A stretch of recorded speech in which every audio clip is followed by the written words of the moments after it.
Thank you, James. I did wonder if, for the sake of brevity, I could shorten this to just meth tent makers, but it kind of puts a Breaking Bad spin on the whole talk, so I don't think we'll do that. What we're wanting to do in this afternoon's presentation is kind of go through, get you oriented to some of what we've heard from tent makers, some of the dialogue that's resulted from this. Every once in a while, you're going to see this very subtly placed product placement. I do have some of the tent maker books available. No problem. If you are interested, but sort of the flow that I'm going to be drawing from in terms of information is we're involved in an interdenominational research project. And from that research project, we got some reports out, some of which are available for free on the website there. And then a group of us sort of got together to collaborate on creating a book. And so it's a combination of reflection on the research and then also drawing on the stories of current tent makers. We were able to draw upon a number of Tyndale professors to write chapters as tent makers. The joke I heard was it's because Tyndale's pay is so low. Everyone has to have another job as a pastor anyway. So here are the three questions that we tried to use to frame our research project. Okay, so this was a multi-methods research project. We used some focus groups, literature review. Then we talked to a number of tent makers. And then we also had a quantitative component with pastoral psychologist Dr. Wanda Malcolm at Wycliffe College. So the three questions we used to frame the overall research project are: what are the key features of the diverse expressions of bivocational ministry in Canada? So trying to surface what's going on here. What are significant biblical theological emphases to consider? And how can promotion of the opportunities and resourcing of the challenges take place strategically? We're using a community-based research approach. So sort of we're thinking about three phases. You have the regular kind of research of getting information, the knowledge generation phase, and then you have the knowledge mobilization phase where you start sharing with people, here's what we learned. And then you have community mobilization, right? So we drew upon people like myself who have previous experience as tent makers, and also people who are currently tent makers to speak into the design, to be part of framing the questions. But the end result is we actually want some kind of mobilization taking place.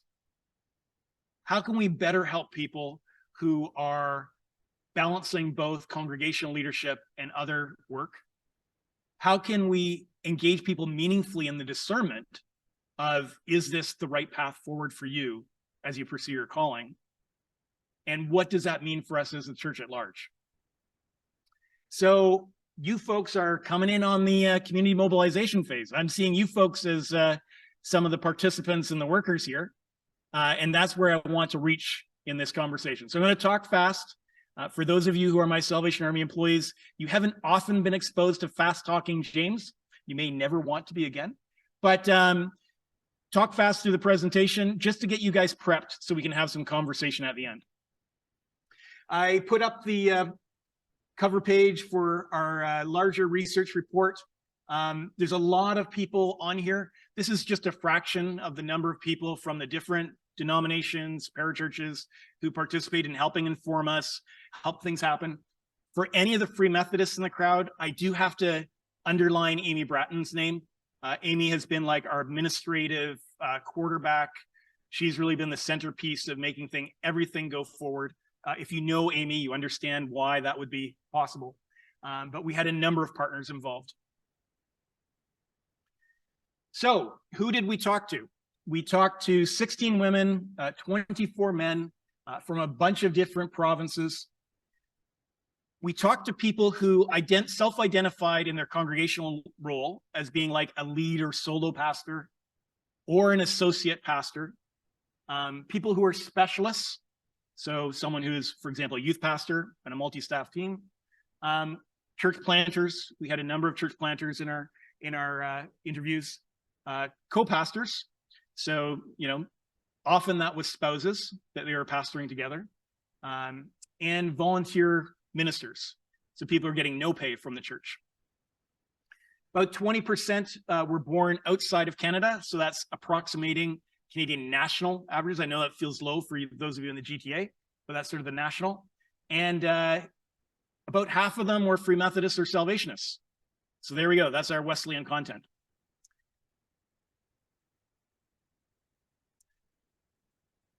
So some of these people we were talking to, when they described their congregation, we really didn't apply a filter, like to ask them, are you a big church, are you a small church? But as they're sharing their story, you start to realize some of them were small enough that we might call them just an incarnational ministry, right? Like my wife and I invite people from our apartment building into our apartment. We're trying to make our apartment in this building the community center, the community hub, right? That kind of an entity.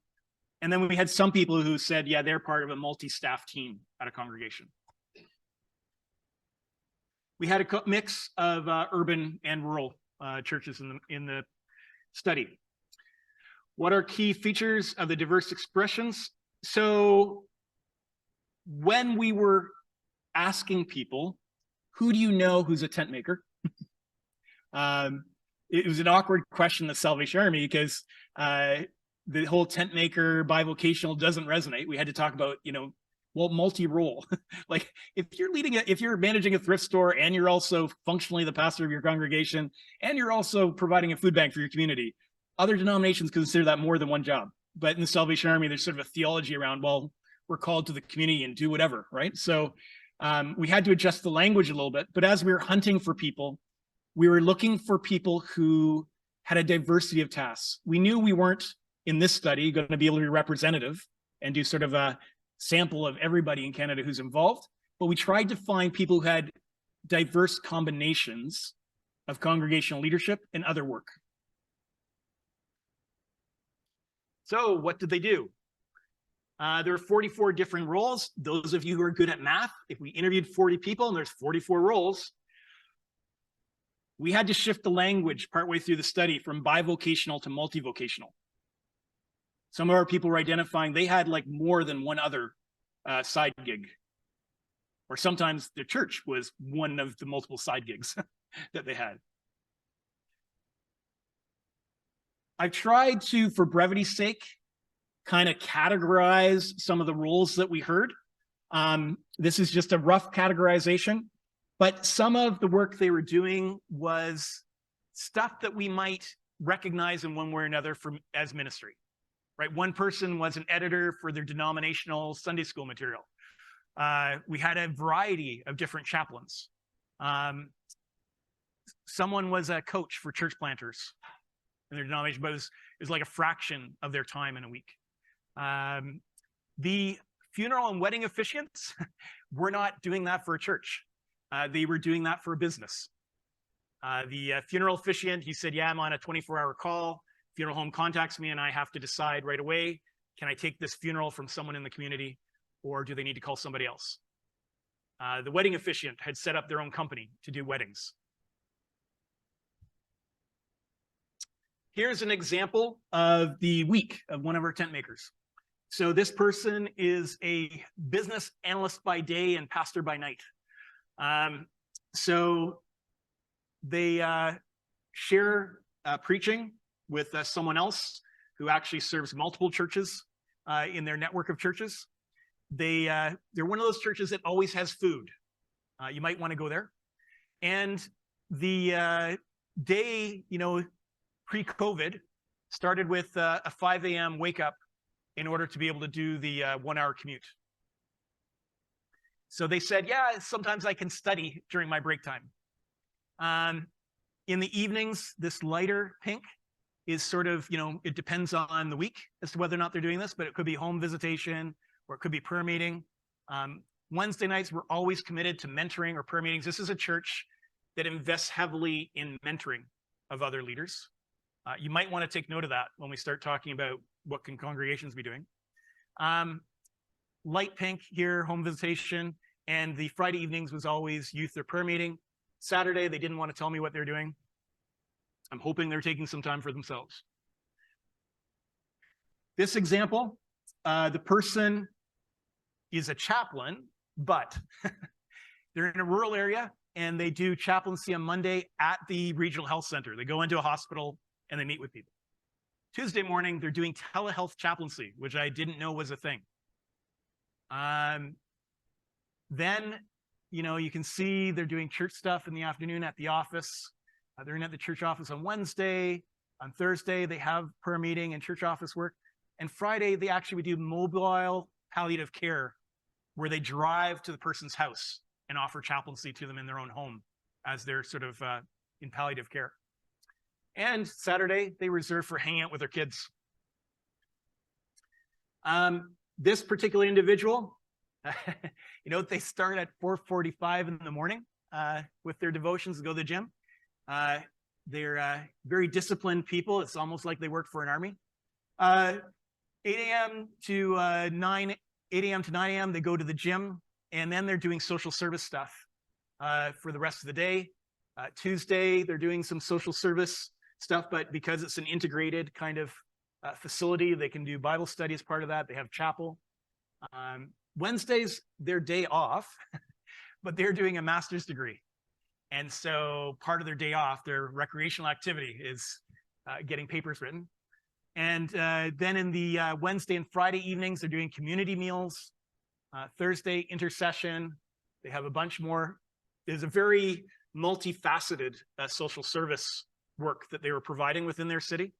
And then on Saturday, they might have a men's or women's group and some visitation. So this one, everything is light colored because they said there is no pattern. My week flexes from week to week. They said, usually in the morning, I'm working as a freelance marketer and I make a ton of money so I can do whatever I want with the rest of my day. So everyone's Googling now, freelance marketing, how do I get into it? So they were part of a Christian community and they said, yes, sometimes like we might go out to a community art thing and then we'll get together and reflect on what we experienced, or, we might hold a dance, or we might, like these were the kinds of spiritual activities they're organizing for their small community. And in the evenings, they said, yeah, that's usually time where we can sort of prep, keep the community together, keep things flowing. And they had a colleague who was doing this leadership with them. So if I can make two observations to you, a lot of the people were highly, highly structured in their week. Like this day I'm doing this for this many hours, this day I'm doing this for this many hours. And then, there's a few people who they had worked things out in such a way that they had a high degree of flexibility in their week. So we partnered with the Wellness Project at Wycliffe, and what they found as they invited the multivocational folks to participate in their diagnostic survey around wellness. So how close are you as a minister to burnout? They found that the aspects that they found were significant to people. There's a ghost. Here we go. We're cultivating personal spiritual depth, vocation and calling, building work relationships and trust, and time and diversity of tasks. Interestingly, if you read the research report, that the time and diversity tasks also showed up as one of the negative aspects. The challenge of organizing things, scheduling things, keeping things on track. For the book, Wanda, Beth Ann, and Elvira did a statistical comparative study of the sample they already had of univocational ministers. So people who say, yeah, my main thing is I'm the minister, preacher, pastor, whatever, and compared that with the findings from our multivocational group. And so if you actually read that chapter in the book, you have to take the mindset of like some kind of procedural detective drama where they're trying to figure out, well, what is the difference between being multivocational and univocational? Well, imagine a procedural drama that actually expected you to not get tired of math. Okay, that's more like what that chapter is like. And the spoiler alert is at the end, they said, we don't see a statistically significant difference between univocational and multivocational people on wellness. So it's not like if you have more than one job, you're necessarily closer to burnout. For me, I believe that raises a lot of interesting questions. Are there people who are drawn towards needing multiple things on the go all the time? A couple of our interviewees said that was true. One guy said, yeah, my mind actually slows down when I'm in crisis mode. He said, I was in a business call and the snow caved in my roof while I was on the call. I finished the call and at the end I laughed and I said, oh yeah, now I have to go deal with the fact that my roof is caved in. And the other people and my other coworkers in the call were saying, what? You didn't stop everything? He says, no, it's fine. But this was an individual who claimed that. And when he went through his week, I believe the numbers kind of work out of saying, yeah, I work 100 hours a week. But this is okay. This is how I'm wired. It's kind of the way they describe that. I don't think that was true of everyone in the study. I think that person was probably an outlier. But we hope. Yeah, there's someone who cares about pastors' well-being who's laughing right now. But it does raise interesting questions. Are certain people drawn to the diversity of tasks, and do they enjoy having these different work environments where they get to build relationships? So I'm not going to get into all the biblical theological things, and we didn't try to separate the Salvationists and Free Methodists from the rest of the group to figure this out, but I'm going to just lay a few in front of you just to sort of spark some conversation. So here's a quote from someone about calling. Well, one of the first things I would want to say is that bivocational ministry is something that will only work if you have a very clear sense of call to the demands that you'll face. Because there is, seasons and moments where bivocational, trivocational work, you're exhausted, you're depleted, and it's that sense of calling that you rely on. The trust that God by Spirit is going to enable you and empower you, and that this is your reasonable act of service and love for God and for Jesus. Right? So just take a moment and think about how many situations you've been in where you've gone deep in exploring with someone what their calling is and what that means for them. Right? Is that something that we need to, for those of us who do mentor, for those of us who do train, for those of us who do encourage, is that something we need to sort of bring into the conversation every once in a while? We asked them a specific question: what is your theology of work? One of the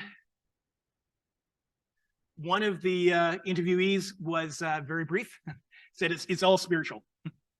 All the stuff that I'm doing through my week is spiritual. That's one response. Here's another response.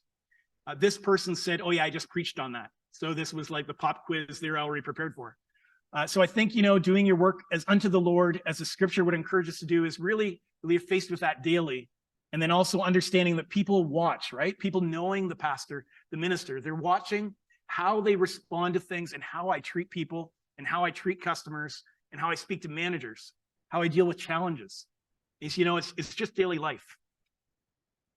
Another interviewee said, and this is sort of switching this a little bit, like where does theology arise within your other work?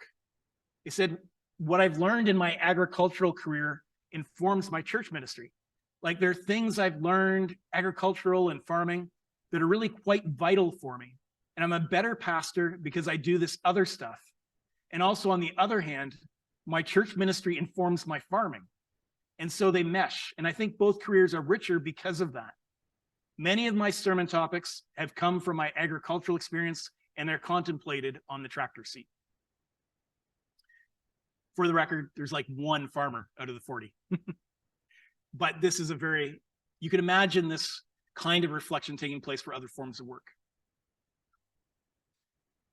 So as we think about how can we engage folks around the opportunities and resourcing the challenges, I think one of the things we could consider, and I've actually done this in my conversation with planters,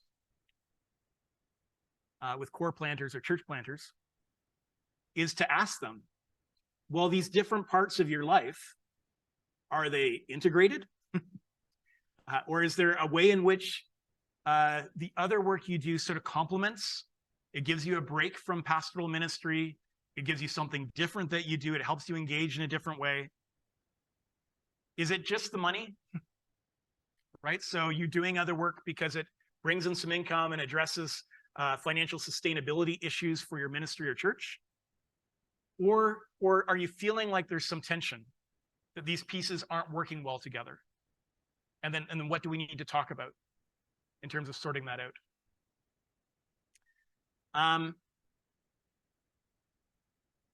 We sort of anticipated that the I do this other work for money conversation would come up, and it did.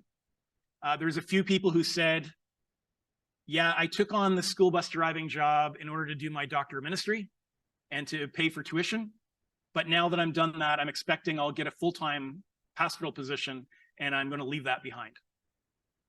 There's another individual who said, yeah, I'm planting the church right now. And so I'm working as a chaplain in industry and also driving a truck for deliveries. And I know that as the church plant grows, it's going to demand more of my time. There's going to be more tithes. And so I'm going to leave the trucking job. But they said, but I'm not going to ever stop being a chaplain in that industry, because my dad worked in that industry. And I know there's people who work there who are never going to hear the gospel unless someone's meeting with them on their own terms.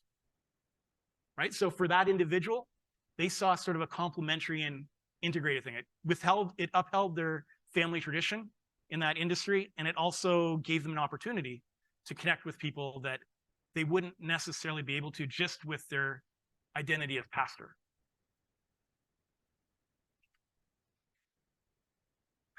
One of the other things that came up when we asked about, like, what kind of training or resources would you recommend? One of the responses I received from someone who's very articulate was, you know, my Bible interpretation and social context interpretation from Bible college actually helps me every day. Right? So they sort of emphasize some of those things that we consider typically foundational. You'll find them in most ministry training programs. But others said, you know, I wish someone would have offered something on how do you start another career outside of ministry, or how do you do budgeting? How do you talk about finances with your spouse? You know, there's some very sort of general life skills kinds of things that came up. And, you know, we didn't get into a lot of discussion of, you know, do you wish that your ministry training had been paired with your other career? Ironically, before this book ever was published, my son decided that he would start and master divinity online. And he's also going to do his graduate education degree in England, where he and my daughter-in-law are living. And so I realized, oh, my son actually has already started doing this, right? Trying to integrate both so that he can be a pastor who also teaches. So there's a kind of some options there we could talk about. Here's my currently favorite overdeveloped and overly complicated diagram. So if you think about pedagogy being, you know, you giving information to someone who doesn't know what they need to know, and if you think about andragogy as being the learner actually gets to participate in shaping what it is they need to learn, and you think about hudagogy, which comes from sort of the idea of self-learner, that they actually get to design what it is that they need to learn. They get to actually create their own educational program. Where does that fit for us in our academagogy? Like when we're thinking about what systems do we need in place, what kinds of supports, what kind of environment do we need to be encouraging people to pursue to find their right need for training or development? Here are some of the ideas that I tried to draw forward from those discussions and from some of the presentations I've been doing. So we think about, you know, someone may ask for specific things. Do we as friends or as pastors or as denominational staff have access to helping direct them into things that are going to help them develop in the areas that they've identified? When we know we have people who have capacity to both be the leader of a congregation and also have another career, do we have ways to set up, facilitate, possibly fund, I don't know, some of the specific skills they'll need to develop in the future? We do some of this, right, for ministry, on the ministry side of the equation. We try to provide some training for people who are entering into ministry and may need some skill development to help them that? Are there ways that we can expand that? Continuing education, probably most of us do something in continuing education. What are the kinds of themes, subjects we could address? One of the items that was identified that I found interesting was this idea of team leadership, right? Team leadership, you need to do that in congregational settings, but probably most workplaces, that's a valuable skill for you to develop. On the pedagogy side, like how does someone actually participate in designing their own experience? Currently in the Salvation Army, we're experimenting with communities of practice. And so we actually have like a little learning contract that the group will form. Here's what we want to focus on for this time. Here's what we want to learn about together. So there are some possibilities, and I'd be excited to hear what you folks have to say. James Pedler raises the brilliant theological imperative. That's contractually obligated to include brilliant. That multivocational should be normalized across all walks of life for Christians, that the various vocations we are committed to should be recognized as contributing to human flourishing and or building up the church. Right? So to what degree can we actually find ways in which to affirm, to normalize, wherever you're working, God is already at work, and Jesus had something for you to do there. In the book, there's chapters where Ashur Yusuf, who's a professor here at Tyndale, and Cam Roxborough, who's the director of Forge Canada, both describe their journey. And both of them say that their congregations were designed with the intent that everyone who's part of that congregation recognizes that God has stuff for them to do through the rest of the week. And so the only reason that they have tent makers as pastors is because they need to be modeling that as leaders so that the whole congregation understands that this is feasible and normal as Christians.